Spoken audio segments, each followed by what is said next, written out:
Hyatt, we start every show with a card. Uh-huh. It's kind of like our icebreaker and just a little gem to start the show. And this one is, leaders translate vision into reality.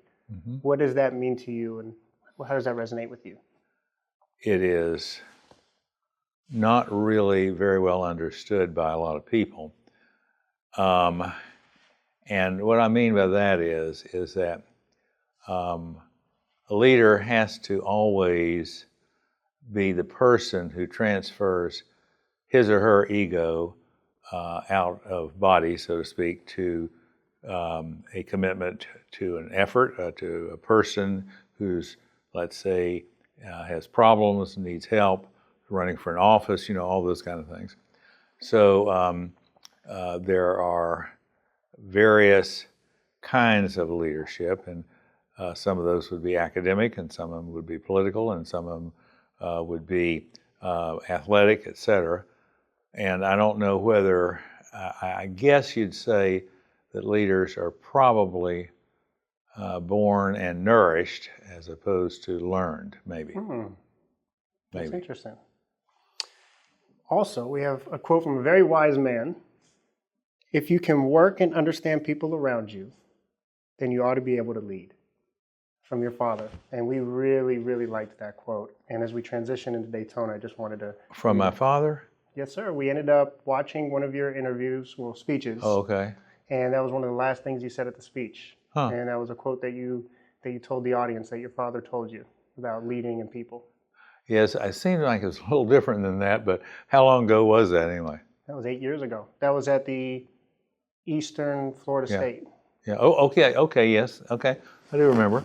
Yeah, well, we moved here. See, my father was born and reared on a small farm in rural North Carolina, and he left the farm when he was 19 to move to Ormond for a short period of time because he wanted to meet John D. Rockefeller. And he knew from the Wilmington Times that John D. Rockefeller had a winter home in Ormond. And so he came down and spent 10 days at the Ormond Hotel and met John D. Rockefeller. He didn't, I don't know that he shook his hands, but he met him. Because John D. Rockefeller was around, played golf. And then moved to Palatka and started a business. And then when World War I broke out, he sold his business and enlisted, was in the service, and then came back and was in the naval stores, that's turpentine business in Louisiana. And then he moved to Maitland and was involved in business there. And then in 1939, moved the family here. And so we moved to South Daytona, the Center of Cultural Enlightenment. Wow. And for you personally, when did you moved here when you were 2 years old, right? From Orlando to Daytona. And I know you were a basketball player at Mainland. I did. And we'll get into maybe some basketball, but when did your love for Daytona grow? Was it something that initially you always loved? I don't know that it's sort of like it's always been home. And this is where I grew up, and my brother grew up, and of course my mother and father were all here and died. And the home that you see in South Daytona, which is now Martini's, that my father built that with his own hands and the hands of some other people. It took him 2 years. 1937 he started it. And the reason it took him so long is because he didn't believe in having a mortgage. So as a result of that, it was pay as you go. And we moved here in 39, and South Daytona wasn't even a town, it was a township. And it was kind of wild and woolly, and our yard was a large yard. It was about 11 acres, but it's mostly swamp. And it went from US 1 down to the river. And so then I went to South Ridgewood School, and then I went to Mainland High School, and then I went to the University of Florida, and then I came back and been here ever since. That's beautiful. And for you, when you're sitting in Martini's now, that's the restaurant, and I remember you saying that your room was adjacent from where you were sitting. That's right. Is that a full And circle? I have actually been in the area where they've changed it a little bit, where my bedroom was. I have actually eaten dinner there. Is that what are the emotions that you feel when you obviously... Well, they've changed it, and of course, time and tide changes memories, but you see, there was no air conditioning in those days. And I remember that my window faced east, which is the prevailing wind. But of course, the prevailing wind stops about 5:30 or 6 in the afternoon. But I can remember sleeping with my head at the foot of the bed so that I'd be right by a window. And one night I woke up and we had a trellis beside the outside the window with some kind of a growing plant. And there was a guy looking in the window at me, and he'd come up on the trellis. And I jerked, and he left.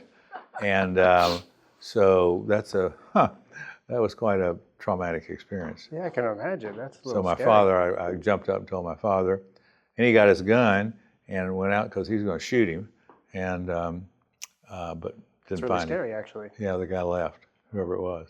Wow. This is an interesting part that I wanted to really ask you was, growing up for me, I'm 27 years old, so not to act like I'm all old and wise, but originally when I grew up, I knew I wanted to get into broadcasting. So I played basketball for Atlantic and Spruce Creek High School, started a podcast when I was 18, and I always thought I had to go elsewhere. I thought I had to go to Atlanta, or I had to go to Los Angeles or New York, these big markets. And I actually ended up living in both of those, taking risks and going out there.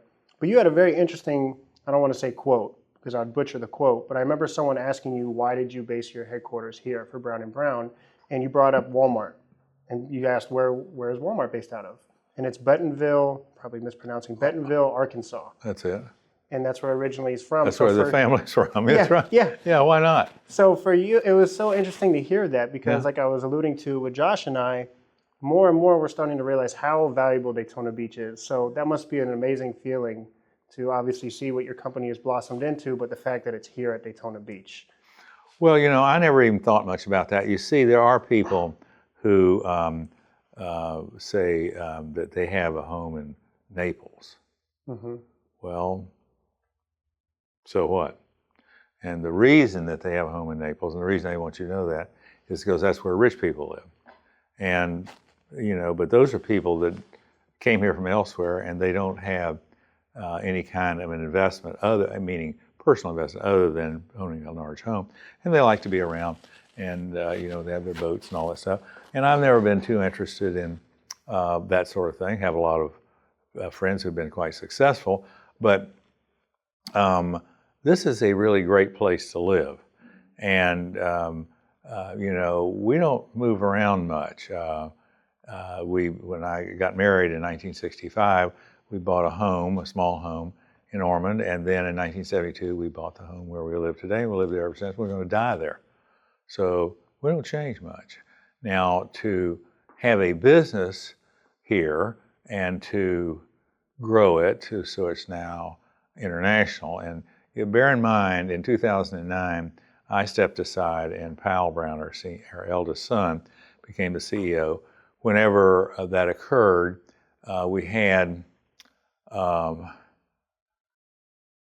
revenues of about about $973 million, and the market cap of the company. Now, the market cap is the number of shares times the share price.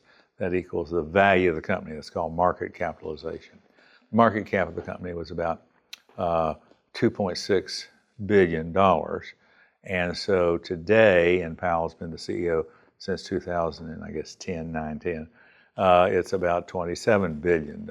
So the real growth has been since he took over, and it's because he was able to continue the theory of bringing in really good people and treating them right, and then helping to make them very successful. And you got to grow, you got to accumulate capital, you got to do all these things. So that's basically, why we're here. And this is a great place. You see, we used to have somewhat of a problem to get younger people to want to move here to Daytona. Now it's not a problem. As a matter of fact, the new building that we have is very attractive to folks, and they want to come and work there. Now, they don't necessarily want to live in Daytona. As a matter of fact, our young people, and this might be a little more from the female standpoint than the male. They want to live in New Smyrna. And the reason it's village-like, and the second thing is they are feel it's safer. Okay. So, and we have in Daytona Beach with the two campuses, one on Beach Street and one on Ridgewood, we have probably 11 or 1,200 people. And so whenever I bought the agency in 1961, we had 8 people. So it's grown quite a bit. I think it was 97% people, 3% cash. That's it. And one of the things I really admired about you and still admire is you really are focused on making sure people grow. And I know you're so big on growth, but I can tell now how intentional you are with making sure the people that are with you can stick with you, get to grow, and get to experience and enjoy life. Yeah, and you see, one of the reasons that we went public in 1993 was because we had a lot of people who worked very hard, and so we had, I think in 1993 we might have had, I'm guessing now, 25 or 28 shareholders, maybe 30. And we had, just like a public company, we had an annual meeting, and we brought all the shareholders, and there were, let's say there's 30, and we had an equation that valued the stock. And so the bottom line is that we didn't guarantee to buy the stock back, but the understanding was that when you retire, we will buy it back over a period of time. And the stock was growing because the business was growing, so the value was growing. So in 1979 or 80, a man named Pete Thomas, who owned an agency called McDuff, called me and he said, I'd like for you all to consider buying my agency. And so it was a good agency, and he's a damn good man. And so we did, and he wanted stock, and I thought that was kind of unusual. So in those days, the value of stock in an agency, or the value of an agency, is 1.5 times the revenue. So if you had $1 million of revenue, then it'd be worth $1.5 million. So his agency was about $600,000 in revenue, and 1.5 times that is about $900,000. And so he wanted a put and call, which means that in the future, if he put it to us, we had to buy it at the price that had been determined in the last annual meeting. And if we wanted to have him leave the company, we would call him and buy the stock from him, same way. And in order to do that, we negotiated that we had 10 years to pay it off, 1/10 a year at no interest. And so that would be 1979 to 80. And in 1989, Pete Thomas had a mild heart attack, and it scared him so badly that he decided he wanted to move back to Thomasville, Georgia, and he wanted us to buy the stock. And so the value of the stock had gone from 1.5 times 600 is about 900,000. It had gone to 9.3 million. So pretty good. Yeah. So I bought the stock from him because to have the agency do that, we'd have to take all the money out of the treasury that we're using to bring in more people, buy agencies, and so on and so forth. So then turned around and gave about a dozen people who were on the way up the opportunity to buy pieces of that stock on the same basis, 1/10 a year each year for 10 years. And so that worked out very well for those folks. And then I realized that we were going to have to do something to be able to liquidate those shares. And we looked at all different kinds of ideas, and the only thing that we could come up with that would work would be going public. And I really didn't particularly want to go public. And it's a big difference between being privately owned and publicly owned. So anyway, that was, for a year we worked on it and didn't come up with an idea. And then in 1992, I got a call from a man named Bill Poe. Now, Bill Poe was a fraternity brother, although 5 years older than I. from the University of Florida, and he had an agency that was publicly owned in Tampa, Poe & Associates, and he'd been mayor of Tampa. Was very gregarious and very good leader, and so he wanted to get together, and he wanted to have us buy his business. It looked like they were taking us over because we were going to get their stock, and we'd merge our agency in. And so one of the reasons that he wanted to do that was they made a couple of mistakes. And I knew about the mistakes because we were sharing information. Mm-hmm. So we decided that we would do the deal. It took us about 5 months to get through all the details and make sure we knew, because their balance sheet was not in good shape. Mm-hmm. So without getting into a lot of detail, we said, if we're going to do this deal, you have to fill in $8 million on the balance sheet to have as a reserve for a liability that we think is undervalued from a standpoint of a liability. And he agreed to do that. So we merged, and the stock was $10 a share. And 2 years later, he said, I want to leave the agency. He was not active, he was on the board, along with his brother and his son. And I want you to go on the road and sell our stock, which I told him I would do that. That was part of the agreement. And so the stock had gone to about $21 a share, so I went on the road and sold it all for $23 a share. And then unfortunately, he said, I'm going to leave and I'm going to go start a property and casualty insurance company and write homeowners in Florida. And I said, well, Bill, if you're going to do that, you better damn sure have enough reinsurance. And so he nodded his head. Make a long story short, over a period of 7 years, they built a pretty good-sized company, and it went broke. It was the largest bankruptcy in Florida's insurance company history.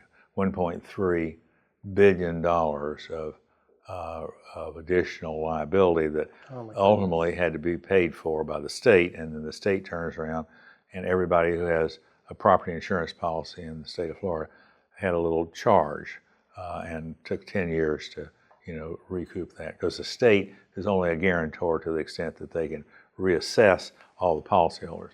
So, make a long story short, that worked out very well for us and not so well for the Poe family. And so that's kind of how we got from here to there, or there to here. I want to focus on Daytona Beach specifically, well, obviously, because we're talking about Daytona Beach, but you mentioned the community and younger people as well, and being attracted to working here.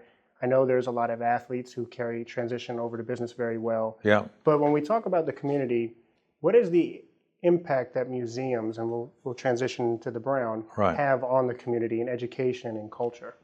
Well, first of all, education and culture is very important for any area for which there are young people and growth and really existing population. The Museum of Arts and Sciences, which has now been named after CCN, myself, actually started in a Quonset hut behind Halifax Hospital back about, I think it was 50 something, I'm not sure exactly the date, and it's grown. And one of the things that is important is that museums bring information and ideas and thoughts to the community that aren't necessarily something that people would get were it not for the museum. So an example of what I'm talking about is painting. So, in the building that is now, and before was called the Brown Museum, we built it and gave about 1,300 paintings that are Florida-based paintings. In other words, they are not Florida artists necessarily. There are a few, but they're historic paintings of Florida. A lot of them for the St. Augustine area, but they're all over Florida. And many of those paintings represent structures that are no longer here, or battles in the Civil War, and so on and so forth. So that, from a standpoint of historical documentation, and a view back into history is very important for those people who enjoy that. And you'd be surprised how many people don't know about the history of Florida, and seeing it visually, it's even more impactful than if it was verbal. And it's both verbal and visual, because there'll be people explaining what that painting particularly is.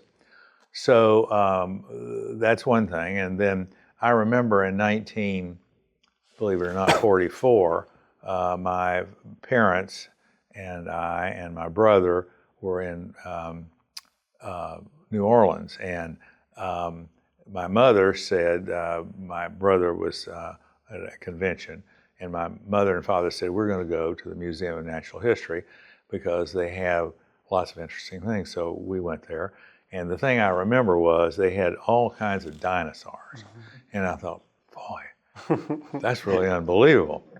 And so then fast forward, that's 1944, and every time that I went to a museum, and my mother always, when we were traveling, go to the museum and see what was there. There's all kinds of things. So anyway, in 1985 or 6 or 7, 3 or 4 Russian archaeologists were digging in the Gobi Desert. Now, the Gobi Desert is on the western side of China. It's a million miles from nowhere. And they found a huge bone bed, and they found several complete dinosaur skeletons of dinosaurs that no one had ever heard of before. So this made a big splash in the archaeological world, and I've been reading about it, and it came to the United States, and the opportunity was that we could get it here to this museum. That's in 1986 or 7. The hooker to it was that in order to get it here, you had to pay $250,000. So Brown & Brown coughed up the money, and we brought those dinosaurs along with these archaeologists. And so we had them in the museum, and one of the things that we did was that if you had a son or a daughter that was 12 years of age or younger, I think that was the age number, and they wanted to sleep with the dinosaurs, for $100, you could have a dino snooze, and you could a dino snooze, and you have to bring your sleeping bag and your child's sleeping bag, and you have to agree to stay all night, and you have to bring a little food. And so we sold it out, and people were mad because they couldn't get, they want to stay there, but they couldn't get in because we sold it out. And so one of the women who is on our board of trustees of the museum today was in the dino snooze. Wow. So that is that's too cool. Nellie Lupoli, who is Maury Husseini's daughter. Wow. That's who it is. So anyway, wow. So there's just, and we have a summer learning program for kids, and all of our kids went to that. And you might not know this, but there's a lot of Indian mounds in Volusia County. You just got to know where they are. And then there's all sorts of other archaeological sites. And kids love that, boys and girls. So that's really important. Now, there are a lot of things that are a little more artsy, like an exhibit that would be, for instance, we had a ship, it's called the Ship Show. That's a little bit of a play on something else. And so it's they're pictures of ships from all over Florida, but they're Florida-based, and they're Florida paintings and Florida locations. Well, that's, now that doesn't appeal to a whole bunch of different people. Then we had a World War II exhibit. Did you go to that? Recently, we just went there too. To see that? Yeah, to see that. And very quickly, I just wanted to say the first time actually wasn't the first time, but most recently, we went with Mr. Loman, and we went with Mike Panaggio, and his face just lit up every time he goes in there. And we went specifically to the planetarium with Mr. Loman, but the other day walked through the whole museum, and I'm fascinated with World War II. And you saw well, here's the thing. There were a whole bunch of paintings in there. You had to go around to one of the the galleries. It wasn't in the main galleries, in Okay. another gallery. And when I was growing up as a little boy, I was an aficionado of World War II airplanes, and I made balsa and paper models. And my biggest model was a P-38 with a wingspan of 36 inches, and that was a real tough job to get it done. But anyway, there's an artist in DeLand who painted all kinds of World War II planes. And so they were so interesting that we actually, at Brown & Brown, bought from him, I think it's 17 or 18 G clays. Now, a G clay is a copy of the painting. These were oil paintings, and if you looked at a G clay, unless you knew what you were looking at, you wouldn't know it wasn't anything other than the original. Well, these are all these planes. And one of the things that's very interesting was that there's a B-17 bomber that took off from an airport in England to go bomb Bremen, or Bremerhaven, maybe that's the name, because there were manufacturing there that the Germans were making bombs and other things. So they got all shot up, and on the way back, they were flying, hopefully to get home. Two of the gunners had been killed, they're turret gunners, and this is all down in our office if you want to walk down there sometime to see it. Yes, would love to. And so they flew over an airport, and there was a German ace that had shot down something like 37 American airplanes. So they sent him up to shoot that one down. And there's a painting of this Me-109, which is the fastest German fighter, and that guy's in that fighter. And he's looking down, and there's a great big hole in the side of the airplane, and about half the tail shot off. And there was, machine guns, but they weren't firing because, number one, they were either dead or out of ammunition. And he took pity on them and escorted them to the English Channel so they could get home, and they did. So they had his number, but instead of saying anything about it, they were afraid to say anything, for the simple reason that if they said that, he would be executed. So that was quiet, but they told about this fighter. So war's over, and the German fighter pilot, retired to Germany, and the American pilot of the B-17 retired to Kansas, where he lived. And 15 years later, the German immigrated to Canada, and they got to know each other, and they became fast friends. Wow. Really, now those are the kind of things. Unbelievable. That is something that you couldn't ever get unless you had a place to go, like a museum. Yeah. There's just all kinds of stuff like that. That is such a fascinating story, and probably should be doing more research than I do. And I don't do research on it every day, but both my grandfathers served in World War II. Mm-hmm. And one was a Marine and one was in the Navy, I believe. Mm-hmm. And so I've always been around. My aunt would always have his materials out. Did they survive the war? Yeah, both did. And I believe my grandpa Joe went to a lot of the islands in Japan. Yeah, okay. And so he obviously has seen some. Pacific Theater. Yeah. So World War II has always been a very fascinating thing to me, and it's incredible to hear about that. Yeah. And to your point with the museum, you're right. You can't really experience or understand that or grasp that concept unless you see it. So with the museum, it is already incredible. And we're already here looking at the Brown. Yeah. And it looks unbelievable. Yeah. So when you see this, for those listening and tuning in, what can they expect? And what are some of the things that you're most excited about with it? Or some things that stand out to you? It seems like everything you do is excellent. So. Well, here's the bottom line. If you look at this part of the painting here. Okay. This is it's the west side of the building looking east towards Nova Road. This is the Welcome Center, and it's hooked to the existing Brown building. Okay. And the new. So when you go in, you can either go right to the new building or go left to the old building. And so therefore, and then what you can't see from this is that behind the old building, we're taking all of the area that is for the current exhibits and et cetera that we have in the back, so to speak, along with other things that are more actually more that have to do with the operations of the museum. Okay. And we're putting all those, centralizing all those offices in the back end of this old building. That's 2015 when we built it. So the bottom line is that this planetarium is going to be unbelievable.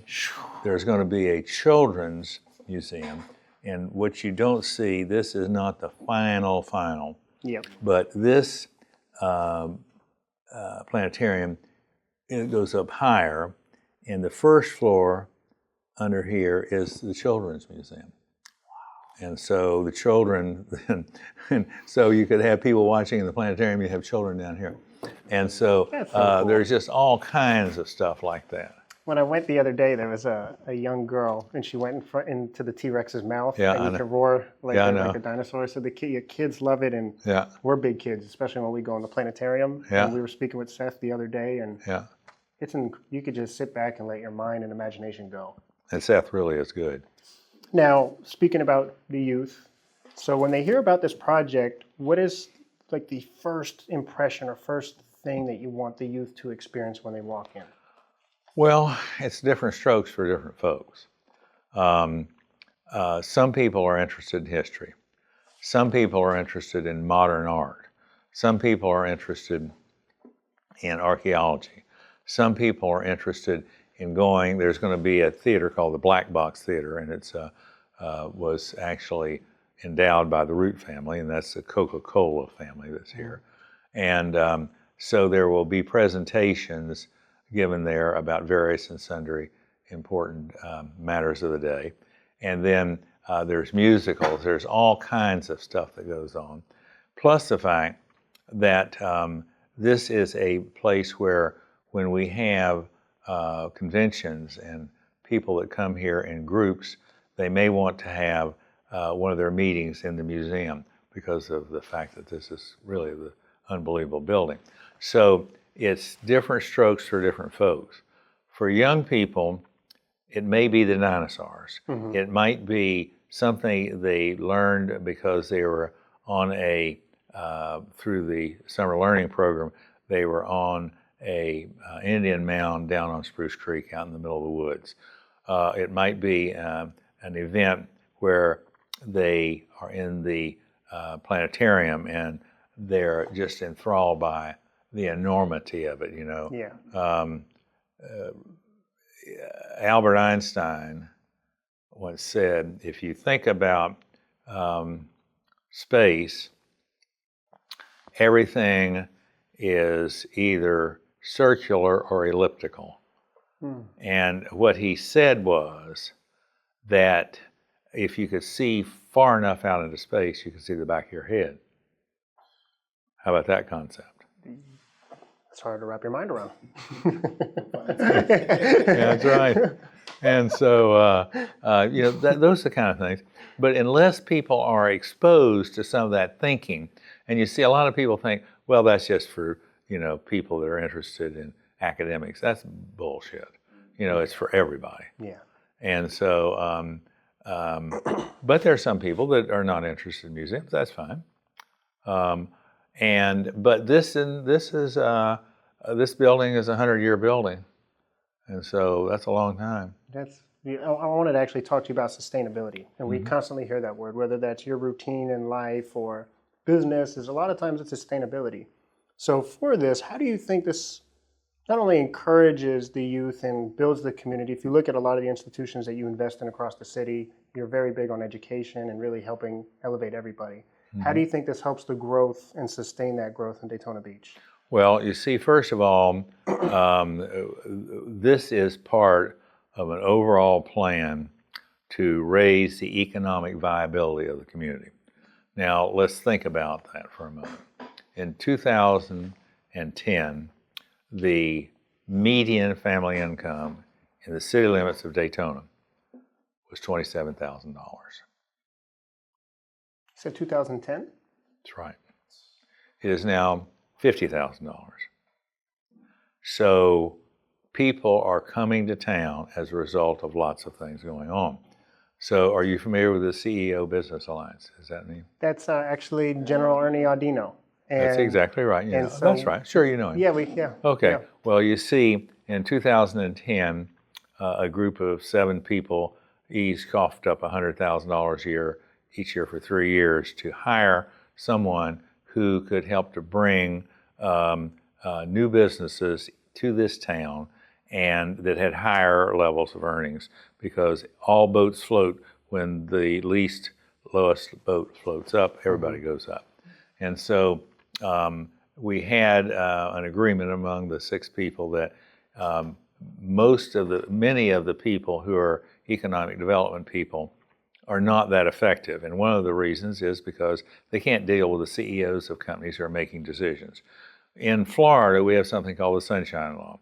That means that if I own a business, let's say in upstate New York, and it's a manufacturing firm, and the manufacturing firm has 300 employees, and we make X, Y, Z, and I'm thinking about moving to Florida, and I come to Daytona and I deal with the CEO Business Alliance, it is not subject to the Sunshine Law. If you deal with the county or the city, then what that means is that becomes public. Okay. How would you like to do that and then have your employees back in New York find out that you're looking to move, and that means some of them won't get through? That is just awful. So an example of how that works is that, have you heard of B. Braun, B-R-A-U-N? Yes. Okay. You know what they do? They're a manufacturing company, aren't That's they? right. And they're right near the Tanger outlets, I believe? Actually, not too far, down the road a little bit. Well, first of all, B. Braun is a company, German company. Braun is brown in German, not related. And the firm was founded in about 1855. And it was founded by a family that were apothecary. It was an apothecary. I guess they sold pills and confections and all that stuff. So it became, over a long period of time, a very large manufacturer of medical products. And so there was a firm here out on Fentress, or in that area, that made these bags that when you're in the hospital, you have a bag that gives you stuff, goes into your arm. And so they manufactured those. And Braun came in and bought that company, and they're going to move it out of here, 120 employees, to California. So we found out about it and got to the man who ran the United States, and then basically we asked them if when they're coming, the 3 decision makers, would you like to come and have cocktails and dinner at our home? And so you see in Europe, if someone is invited to someone's home, that's a big deal. You know, they don't do that much over there unless it's close. So they came and we fed them some whiskey and talked about, what the deal was. Yeah. And they decided not only were they not going to California, they invested $483 million and built that huge warehouse out on, it's either Williamson or, I think it is on Williamson. I think it is. And kept the other manufacturing location where it is and expanded that. And there's about 500 employees, and I think the average salary is something like 110, something like that. That's incredible. 1.8, whatever it is. Yeah. And so you see, that's it. All boats float up. Another example is Boeing. Now, Boeing's coming into town. Boeing is coming. They've already got people here. They're going to bring in 400 engineers, and it's at Embry-Riddle, and I'm under an ADA, the NDA, which means I can't talk much about it, but that building out there that CC and I helped to build is a SCIF. Okay. And that's a secret building that electronically nothing can go in or out. So everything that goes on in there is shrouded in mystery. That means it's top secret. Yeah, and it means it's Department of Defense. Yep. So in any event, so here you got 400 engineers. These are right out of college, most of them, and they will be. I think the average salary is 110, 1.5, something like that. And now it lifts everything up. That's right, and they're going to have a wife, or will have one, and the wife is going to probably have a job. So you're talking about, these are people that the families make $150,000, $175,000. That's and all of a sudden that grows and that brings in more things.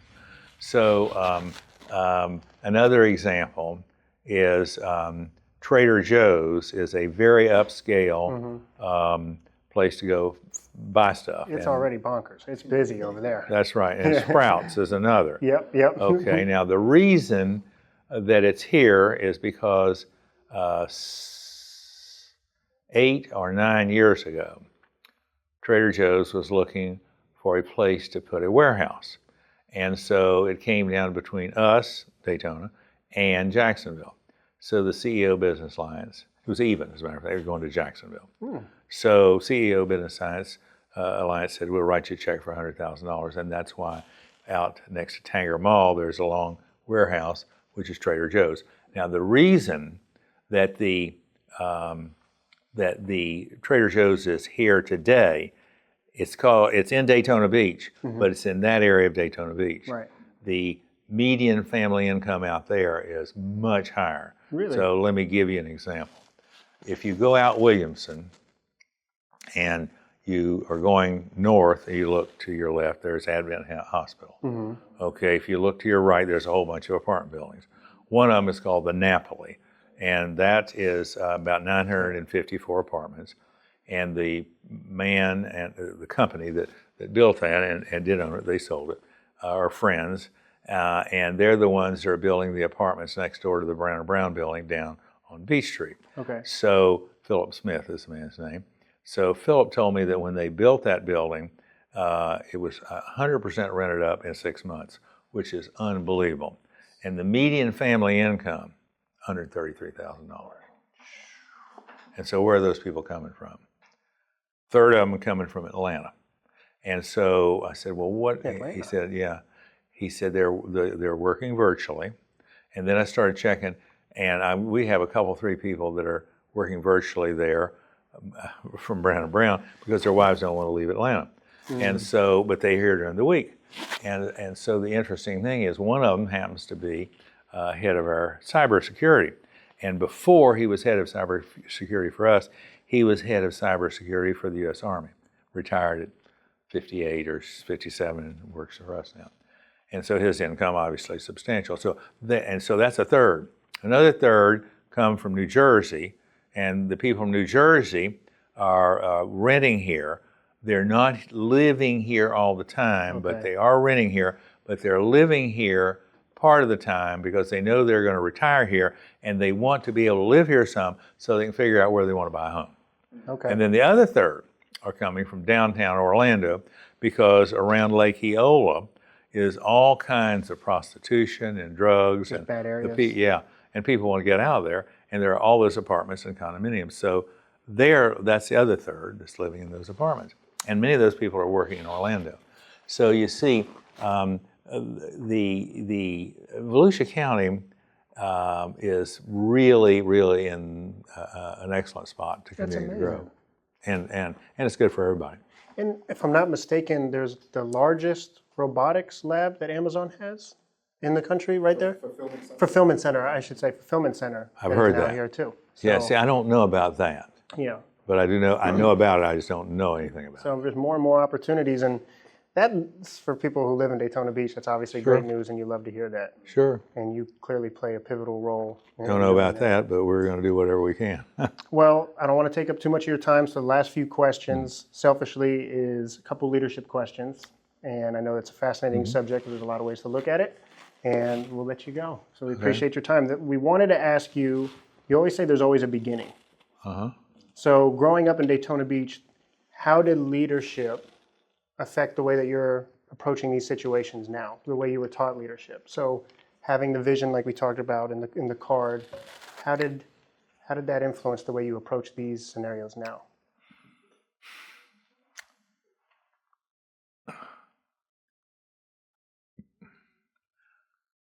I don't know. You see,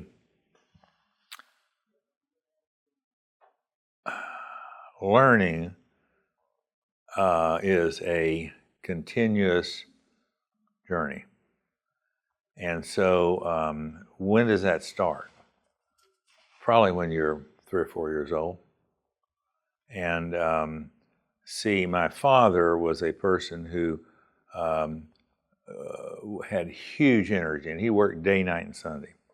And so in addition to that home in South Daytona, we had a farm out on Spruce Creek. And so I worked every summer, 6 days a week from 6 o'clock to 6 o'clock on the farm. And I tell you, I don't ever want to be a farmer. And so, it is, I guess there are some people who just kind of have a natural inclination to be in a leadership position if they are placed in that position. So sometimes you have to place yourself. So, when I was in high school, I was president of the Key Club, and I was a bunch of things like that, and played basketball, and that was fun. You learn teamwork there. And then went to the University of Florida and was involved in all sorts of student politics. And then came back and started selling insurance, and then bought the agency from my father. And so it's just been a step. Yeah. It just happened. What position did you play, by the way? I was a forward. Oh, okay. Yeah. You're in the Yeah, paint. well, let me tell you, I was, actually, I have a picture of the team when I was a junior, and I've used that in a couple things that I showed to the people at Brown & Brown, because I had a box crew cut, and I had a lot of hair, not like today. And so when I show this picture of me with the box crew cut, everybody said, can't believe that. So anyway, leadership is kind of, I think, it's learned, and it's also something that's inbred. Now, what caused you to wake up at 3 a.m. and decide to write out a goalpost? And the 4 principles being family, security, you also have discipline, and you have your health. Damn if I know. I don't know. It just happens. See, here's the thing. I wake up a lot of times. Some of my best thinking is at 3 o'clock in the morning. And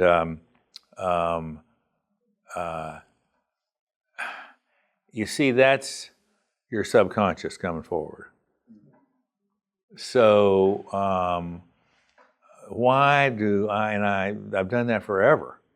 And I think one of the, I do have one other recurring, it's not exactly a nightmare, but it's not a very pleasant dream. But you see, when I went to the University of Florida,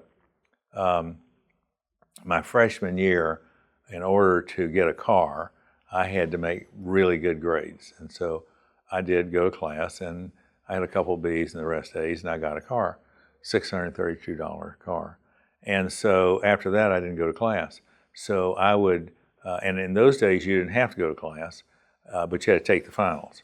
And so I would engorge the book, and I would study for, hours on end, because the finals were done over a 2-week period. And so they're spaced. And I remember one time being up for 37 hours, including a 3-hour exam, then sleeping for 5 hours, and then another 25 hours, including an exam. So, that's the kind of thing that, and the way I was able to do that is I found out that there was a doctor at the infirmary who, if you went and told him you really needed to have something to help you study, he would give you speedballs. Now, a speedball is an amphetamine. Oh, and my so, gosh. yeah, I know. So they have these little red pills. They're about like that. And what you do is you take one of them every 4 hours. Well, hell, let me tell you, if you, that particular time, it was one period for 37 or 38 hours, and then 5 hours, and another for about 25 hours. Anyway, one of the last finals I was taking was in a place called Walker Auditorium. And Walker Auditorium was a auditorium kind of down like this, and there were tables that were connected. They were not movable, and about 600 people would take an exam. So this was an accounting exam, and I was in there working on this accounting exam, and a guy jumps up and gets up on the table and says, "Okay, go ahead, laugh, go ahead," and he starts shaking his fist and everything. And he was on speedballs and he cracked. So they took him away. Well, then they also found out the doctor was giving those, and they fired the doctor. So my speedball deal, evaporated. So,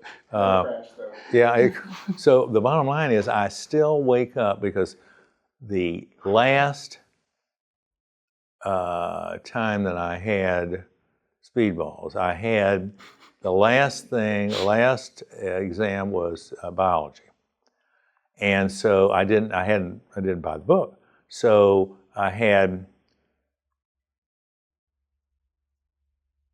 14 hours before the exam, and so I had to go find a book. I couldn't find a damn book. And so finally, there was a guy down the hall, and he had flunked out already, and he gave me his book. So I sat down and read that damn book. And so I had one speedball left. I put it in my pocket, and I went over to Walker Auditorium, and I'm sitting in there, and they pass out the exams, and I started to do this. So I got out in the hall, and there was a water fountain, and I took out this little speedball, and the damn thing fell on the ground, and it went up under this water cooler, and I'm down on the floor with my hand up under there. There's dirt and crap up in there, baruches, and I found the speedball, and I took it, and I went and sat down, and in about 8-10 minutes, I started coming out of it, and I only got a B on that one, though. Should have gotten an A. So anyway, that's my story.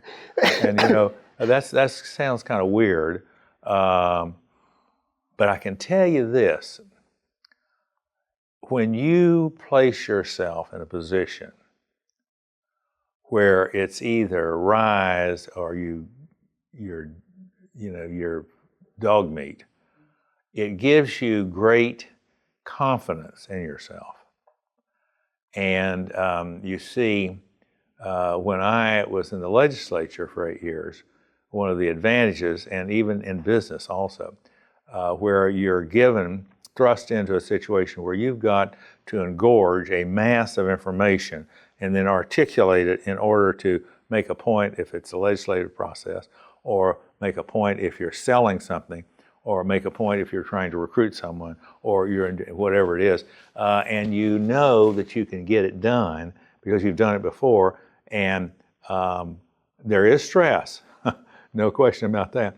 But that's a great learning experience. Now, I wouldn't want to do it again. And I wake up thinking that I can't find that damn book for biology. Wow. That's the nightmare. Yeah, that's a nightmare.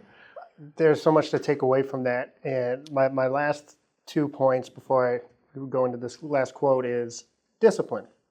And you say that's the most important aspect out of the goalpost, because without discipline, That's you right. can't have security, you can't have health and your family life. That's right. How does one develop discipline, and what does that look like day in and day out? Well, actually, some people just have it, and some people don't have it. So, is there a reward kind of thing that has to come with that in order to maintain that discipline? I think it's genetic. Really? And you have to be able to work long hours. You see, discipline is about doing more, faster, better, smarter than anybody else. It's a little bit like athletics. Now, in athletics, it's physical, more physical. It is mental, but it's more physical. And in business and in politics, it's physical too, because if you're going to work day, night, and Sunday, you've got to have a certain energy level to maintain. And you see, you have to have a commitment to yourself. And if you can't make a commitment to yourself, you can't ever be very disciplined. So that's sort of the way it is. You often say it's a long distance race as well. That's right. What have you learned about endurance throughout all these years? Well, I've always worked out, and 21 years ago I had a quad bypass. And the interesting thing is the warranty on a quad bypass is 10 years. Well, it's 21 years ago. And so you see, my father died of a heart attack. His father died of a heart attack, and his eldest brother died of a heart attack, who was a medical doctor. So I had the gene. And so, but I never thought I did. And so I was at a meeting, this is about 21 or 22 years ago, in West Virginia. It was an insurance meeting, and it was a 2-day meeting, and every 2 hours I had a meeting with a different group of people. And I had a 2-hour opening, so my wife was with me, and I said, I'm going to go put on my running stuff and run out on this park course. Do you know what a park course is?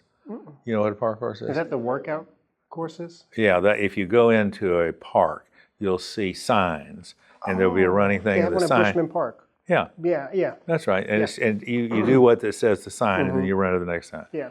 Well, that was what that was, but except it was at 2,500 feet above sea level, and you ran up this hill, and I started getting this grinding. And so I thought, it didn't hurt, it just was grinding. And so I slowed down, it went away, and I cranked it up, and it came back. And I thought, I think I'll walk back. And I did. So I told my wife, I said, I've got ankylosing spondylitis to the sternum because it couldn't be my heart. She said, you better go to the doctor. And I said, well, I'm on the road for the next 2 weeks. I'll do it after that. So I went to the doctor, gave me a stress test. When my heart rate got to 149, I got the grinding. And so then they took me over to the hospital, gave me a Valium, laid me down, and stuck this thing up my groin on a vein up into my heart. And I'm laying there, and here's my heart beating, and you can see this thing coming up into my heart. All of a sudden, it hits a right-hand turn. It was blocked. So they said, you'll have to have a quad bypass. And so when you're under Valium, I said, okay. So the next day I did, and 5 days later I was home. And so I've been working out ever since, but I was working out before. Part of the fact that I was in pretty damn good shape, relatively speaking. And so, I'm 88 today, and I still work out 2 to 3 days a week. You look sharp. You look healthy. So far, so good. Yeah. But you see, that's discipline, and it applies to anything you do. And so, and I enjoy working out. The one thing that you have to be a little, you have to understand your body, and you have to understand what you don't want to do. And I have a lot of friends that back in our 30s and 40s, they were running long distances on asphalt and on pavement. And of course, by the time they were 65, knees and hips. You hear that, Josh? Because he runs every morning. Yeah, well, you see, I never did that. Yeah. I ran, but I always ran on soft stuff. And so you can't run as fast, and you have to be careful about turning your ankle. But we have, in 1982 or 1, we had bought some additional property to expand our yard, and we built a park course, and it had 21, it was a jungle gym with 21 exercises, and then a circular running thing. That's so really you do the cool. exercises and and I still do that, although I don't do 21, I only do, I do That's impressive. sit-ups and push-ups and knee bends and plank, and Planks are so hard. Well, let me tell you, Planks are my kryptonite. I got knocked over a guy in Coral Gables one night when I was playing basketball, and my low back, then I had a problem, and I actually had to when I went to the University of Florida, I couldn't walk more than 100 yards. Really? Oh yes, pain down my leg because of the low back problem. Make a long story short, over a long period of time, it got back to where I was sort of normal, but as you get older, old injuries come back. So about maybe 15 years ago, 20 years ago, I started doing 1.5 and 2 minute planks. That's one of the exercises I do. And that has really helped my back. I haven't had, knock on wood, probably happen tomorrow, I haven't had a spasm in probably 4 years as That's a result fantastic. of doing that. So, good stuff. Lastly, Okay. if someone remembers just one thing about how to live, lead, or contribute meaningfully to their community, what would you hope that is? Well,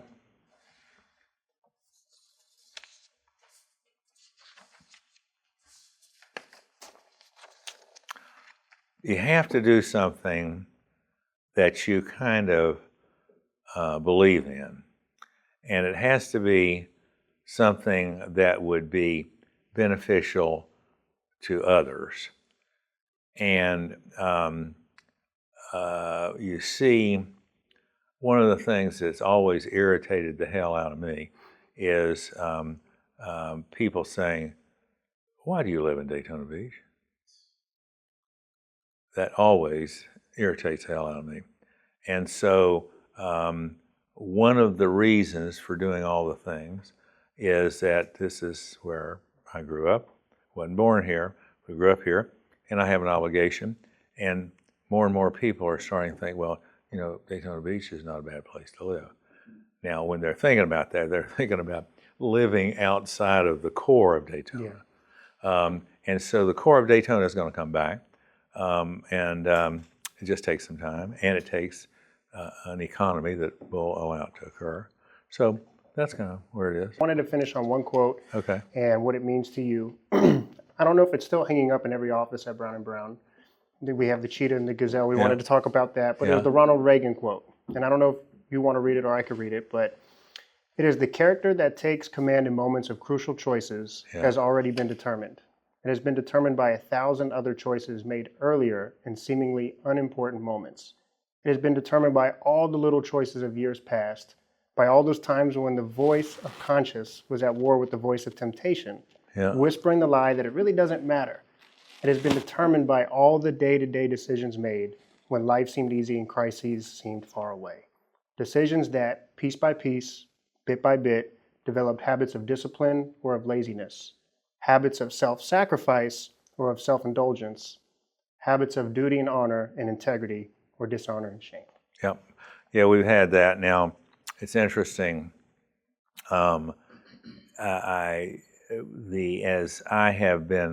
As we have grown, you see, we have about 730 offices in the United States, Canada, Ireland, England, the Netherlands, France, Germany, Italy, Dubai, Singapore, Hong Kong.